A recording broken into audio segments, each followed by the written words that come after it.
this video, we're going to talk about teacher sections, also can be known as classes or student groupings, etc. When you are on your home screen, you're actually going to see a list of the teacher sections that you maybe already have created. But if you're brand new to your account, this area will most likely be empty. So we're going to show you how to set up classes. The first thing you'll do is along the top blue bar, you'll click on Students. Basically, this is the area where you manage students. And notice here there are 3 classes already created, but again, if you have nothing, it will be empty, and you can click on this blue Add Section button. And this is where you can give it a name. So I might do 4th period life science.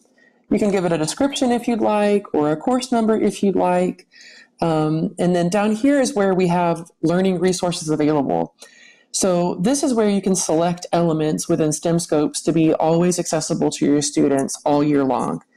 So for example, if I open this list and I pick books on topic, picture vocabulary, and reading science B, that means that my students will always be able to log into STEMscopes, and for any of these elements, they will be able to access that content for every scope in the account. So if you always want them to be able to go back and explore vocabulary, or you want them to be able to go in and read about science, they'll be able to access this content without you actually having to assign it to them.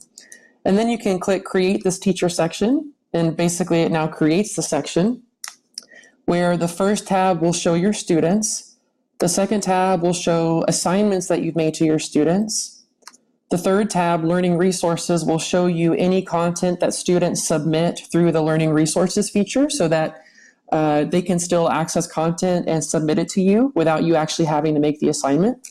And then finally, there's a Student Activity tab where you can just keep track of what students have submitted as far as assignments goes. So when I'm on the Students tab, there's an option here to Edit Roster. And if I click Edit Roster, it's going to show me all of the students in my account.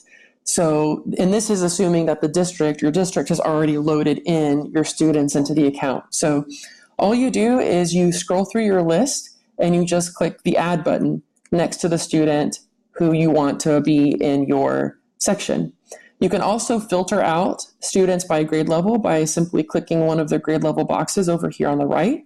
You can also search for students by name, and it will pull up students that match that name.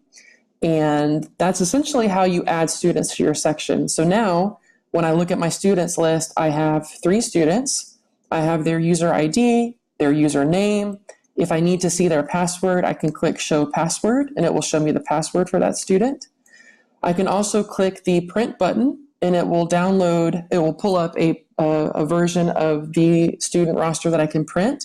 You can actually cut these and distribute them to students or have them glue them in their lab journals so they always know what URL to go to along with their username and password. Some sections of STEMscopes, depending on your district, will allow you to add a student manually. So to do that, you simply click Edit Roster and click Create New Student, and you have these fields that you can fill out, and then click Create Student.